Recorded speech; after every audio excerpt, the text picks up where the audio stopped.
What's the biggest risk to human civilization?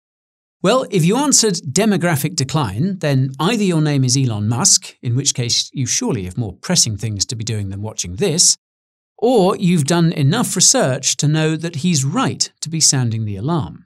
That's because at the end of the day, it's human demographics that fuel everything from innovation to economic growth. And, as it so happens, cryptocurrency may be part of a solution to the population problem. That's why today I'm going to explain what effects a demographic decline will have on all of the above, examine where this demographic decline is coming from, and see how it could potentially be solved.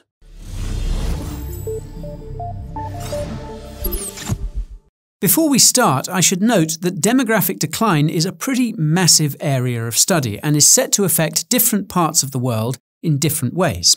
So for the sake of time, I'll mostly be focusing on its causes in and effects on developed nations in this video. The causes and effects of overall population decline in the developing world are a whole other video in themselves. Okay, so let's start with a few statistics. There are currently around 8 billion people on the planet, and most of them were born over the last 100 years. The exponential growth the human population saw following the Second World War is actually what originally gave rise to the overpopulation narrative. There were, of course, all sorts of crazy projections and predictions about how the human population would quickly swell to over 10 billion and would use up all the world's resources in the process. A book called The Population Bomb, written by Stanford professor Paul Ehrlich in 1968, popularized these ideas. Yet 50 years later, the human population has yet to hit 10 billion. You might be thinking that this milestone will be met within the next few years, and it certainly looks like that at first glance. However, just like those last 1.8 million BTC left to mine, it's going to take a lot longer than a few years to hit 10 billion people. The United Nations currently projects that the human population will peak at just 11 billion in the year 2100, and this estimate is debatable. That's because other population projections from medical journals such as The Lancet project that the human population will peak at fewer than 10 billion in the mid-2060s. Now this sounds incorrect until you consider that the populations in many countries and regions around the world have already peaked. This list includes North America, Europe, and many East Asian countries like Japan. This list even includes China, which saw its first year of population decline in 60 years in 2021. Meanwhile, population growth in India is expected to peak sometime in the 2040s, and population growth in Latin America and Africa is expected to peak sometime in the 2050s.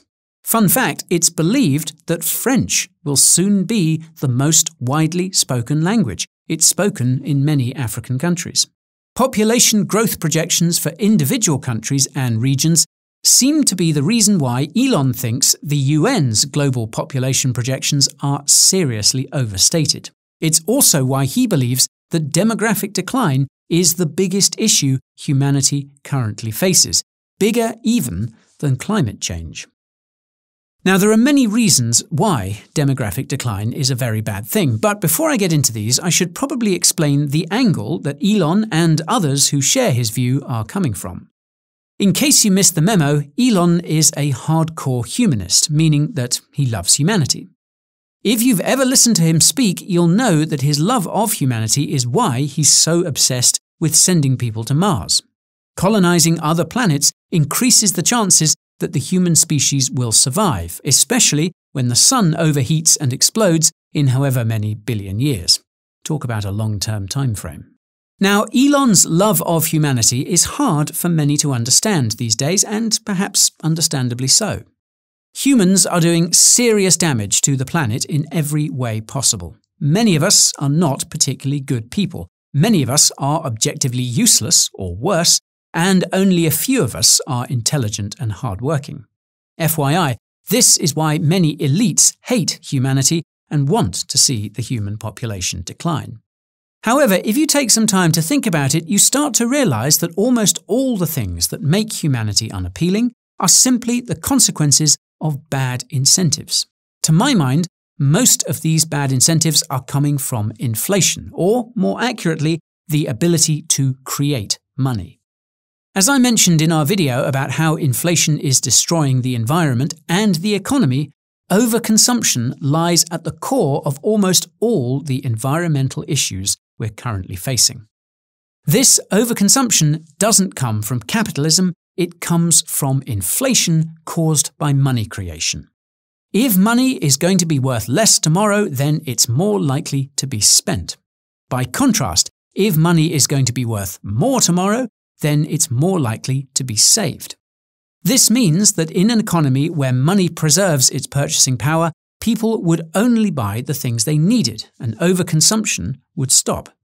In sum, if you can change the incentive, then you can change the collective outcome of humanity's actions into something that's objectively good. This is what Elon seems to see when he looks at humanity. He sees the potential for humans to do good, to create, innovate, and improve the quality of all life. Obviously, Elon's love of humanity isn't the only reason why he's obsessed with demographic decline. There are some serious economic and social issues that will arise as populations plummet, the most discussed being the pensions that many governments owe to their aging citizens. Over 80 countries have state pensions, whereby their governments give sustenance money to retired citizens. Not surprisingly, most, if not all, the governments of these countries have spent the money that their citizens have been obliged to pay into their state pension schemes. If there aren't enough younger citizens to pay into the state pension Ponzi scheme, then the government won't have enough to pay out to retirees. This means they will have to resort to money printing, which will cause ever more inflation as the population ages. Now, this relates to another issue associated with demographic decline, and that's a decline in consumption and production. If there aren't any wage slaves around to spend their money on mostly useless stuff, then businesses won't have the capital they need to grow and hire more wage slaves. Jokes aside, if there aren't enough young people around spending money, then businesses will eventually have to reduce pay, cut working hours, and eventually lay off existing staff. And because one person's spending is another person's income, then this will inevitably drag down the entire economy. In the event that this economic drawdown causes widespread unemployment, then you can expect to see a huge increase in crime. This increase in crime will inevitably result in more populist and authoritarian governments, which will eventually lead to social unrest when people start to resist. The worst part is that the effects of population decline will be particularly bad for developing countries. This is because developed countries will start opening their doors to young people from developing countries to sustain their own aging populations and sluggish economies. This is arguably happening already, and it is likely to lead to both domestic and international conflicts. Domestically, it's likely to lead to conflicts because mass migration tends to lead to resentment of newcomers by those already living in the country in question. This breeds resentment and stokes nationalist sentiment and increasingly polarized politics. Nationalism then fractures relationships with other countries, leading in the end to an increased likelihood of conflict. And last but not least, demographic decline will cause stocks, real estate, cryptocurrencies, and all other assets to crash. This is something the corporate elite cannot accept, which is why they're trying to engineer economic growth in the face of demographic decline through various carbon credit schemes. More about those in the description. Now, if you're wondering why human populations are plummeting around the world, the number one reason, in developed countries at any rate, is the costs of having children. Some of you may have seen the headlines that the cost of raising a child in the United States recently rose to a record high of over $310,000 US. Oddly enough, Elon doesn't buy the idea that high costs are why people aren't having children. His evidence for this is that rich people don't have many kids either. Now this is questionable given that rich people tend to have no time for kids and many of the anti-human elites don't have kids because, well, they hate people. Moreover, the high cost of childcare was cited as the #1 reason why the average person isn't having kids, as per a 2018 poll by the New York Times. According to a Pew Research poll from 2021, financial reasons were the second reason why the average person isn't having kids. This makes sense when you consider that having a child requires not only having money for childcare, but also having a larger home and a larger car, or even 2 cars. If you live in the United States, then you'll also need lots of money for medical emergencies if you don't have good insurance. Raising a child also requires a lot of time, which is in increasingly short supply for the average person. This is because people are having to work more as living costs increase, though I suppose you could debate how much work is actually being done, given the trends of working from home and quiet quitting. On that note, the cost of raising a child seems to be the reason why countries have fewer kids as they get wealthier. This is often misunderstood as being a result of people spending more time and money on themselves, but it's possible, if not likely, that it's because of the economic dynamics in richer countries. Take the United States, for example. It has a GDP per capita of $70,000, but the median income of Americans is just $31,000. This suggests that most of America's wealth is concentrated in the hands of a handful of individuals and institutions, which is in fact the case. Although poorer countries have wealth disparities of their own, their economies aren't geared towards serving the top percentage of earners like wealthier countries. They're geared towards serving the average earner, which makes it possible for the average person to have more children. Food for thought. Now, you might have noticed me mentioning that the more recent Pew Research poll found that financial reasons were second on the list of reasons why the average person isn't having kids. Believe it or not, but the #1 response to Pew's poll was medical reasons. While the poll didn't provide any details about what medical reasons are being referred to here, these medical reasons likely relate to fertility issues. This is because 20% of women report being unable to get pregnant after 1 year of trying, and 20% of women who do get pregnant experience a miscarriage. The former statistic might have something to do with the fact that sperm counts in men have fallen by more than 60% since the 1970s. Bet you didn't expect to hear that stat on a crypto channel, eh? In all seriousness, it looks like all these fertility issues have a common cause, and that's chemical disruption. Dr. Shanna Swan has been tracking the fertility crisis through a chemical lens for decades, and what she and her colleagues found is shocking. In short, there are chemical compounds in plastics and other products that are disrupting hormones in humans, most notably in the womb during early development. Now, the first class of chemical compounds are called bisphenols, which increase estrogen levels. If a male fetus or a young boy is exposed to too many bisphenols, then it makes them more feminine. The side effect of this is a lower sperm count, among other things. More about bisphenols in the description. Now, the second class of chemical compounds are called phthalates, which decrease testosterone levels. The side effect of this is again a lower sperm count in men, among other things. So, when you combine bisphenols and phthalates, you get a recipe for low fertility. More about phthalates in the description. Now, besides chemicals in plastics, there's a growing body of evidence to suggest that seed oils used in cooking are also contributing to the fertility crisis. This is because seed oils cause irritation in the body, which leads to all sorts of medical issues, including cancer and obesity. Again, this is still being studied. What is known, however, is that obesity also negatively affects fertility, and obesity levels have been skyrocketing around the world for decades. Stress levels are also known to negatively affect fertility. Stress levels also contribute to obesity as well as insomnia, which also leads to fertility issues. So, in case that didn't make it clear enough, human health is a complex thing. You should also know that I'm not a nutritionist or doctor and that none of this is health advice. Anyway, human health is just one of many factors that are contributing to the current demographic decline. Now, the third reason why people aren't having children, according to Pew, is because they can't find a partner to have children with. This might have something to do with the record levels of loneliness and community disconnection, particularly in developed countries. Here are a couple of statistics.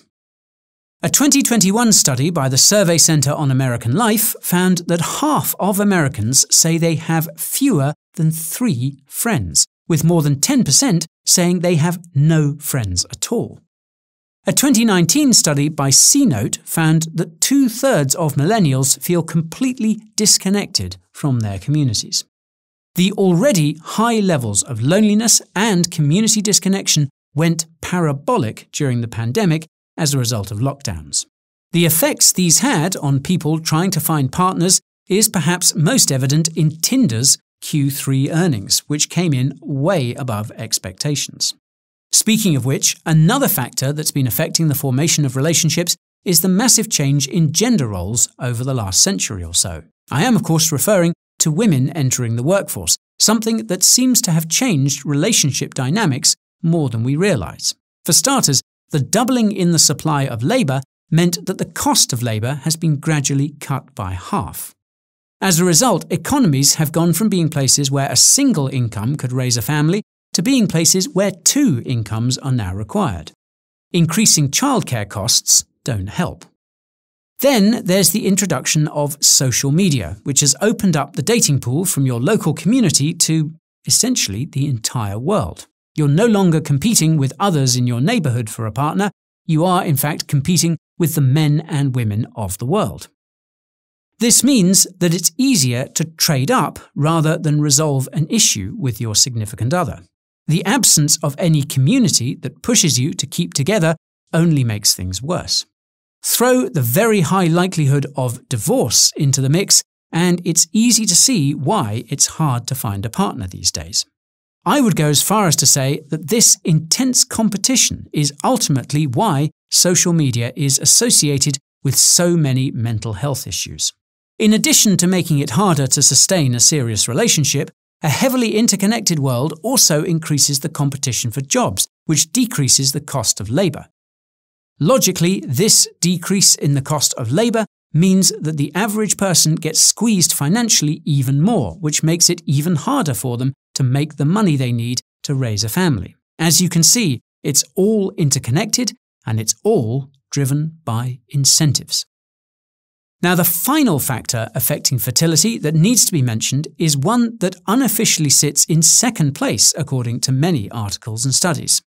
That's the feeling that the world is a dark and depressing place and that having a child in such a world would be wrong. It would also contribute to climate change. Well, regarding the state of the world, it's important to remember that things aren't nearly as bad as the media makes them seem.